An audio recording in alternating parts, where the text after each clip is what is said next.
Not how, but why. You see, people assume that magicians live in a world of how. How do you do it?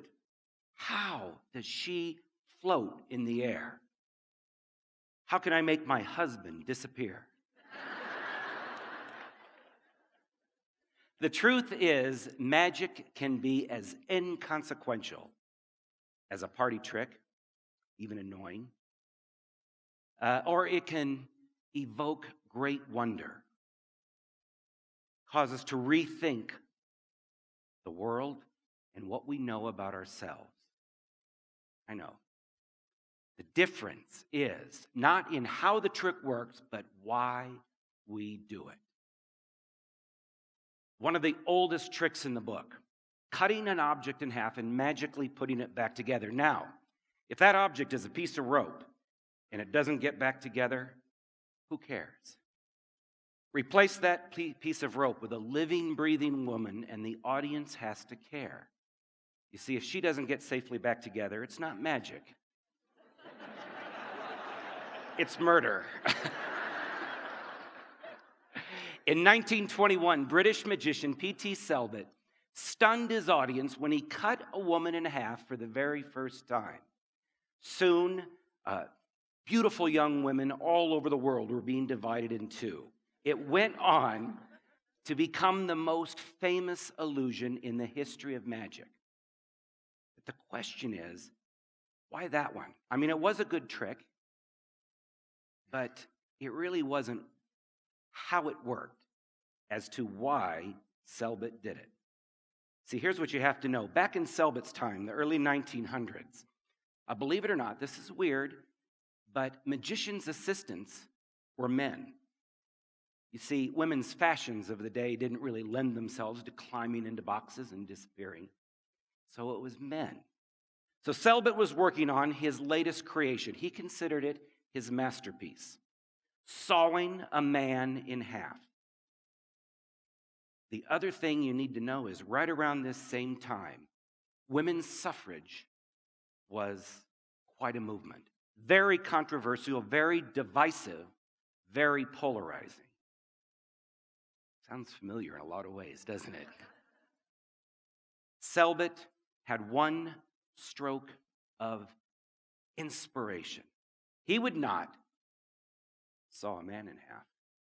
He would present on stage his newest illusion, sawing a woman in two. A single violent act on a woman, speaking sometimes the deepest thoughts of people in society, couldn't express them.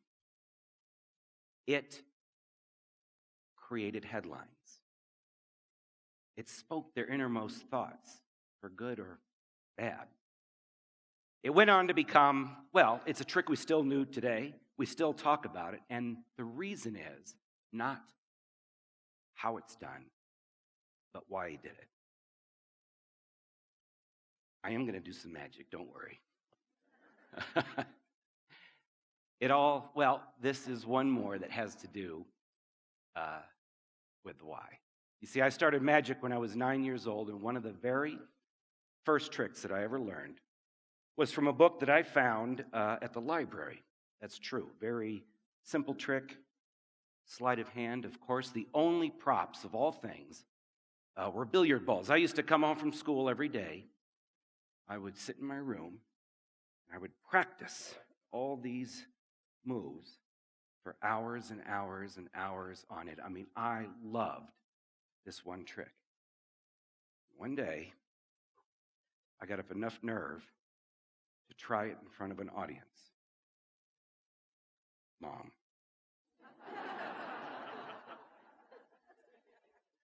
Well, you can imagine. Those billiard balls, they were way too big for my hands. I fumbled all the way through it. But she said it was a masterpiece. And that one little thing started me on my way. That was a long time ago. Strange part about it is every time I do this trick, it feels like not a minute has gone by. Music, maestro. Perfect.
Thank you all.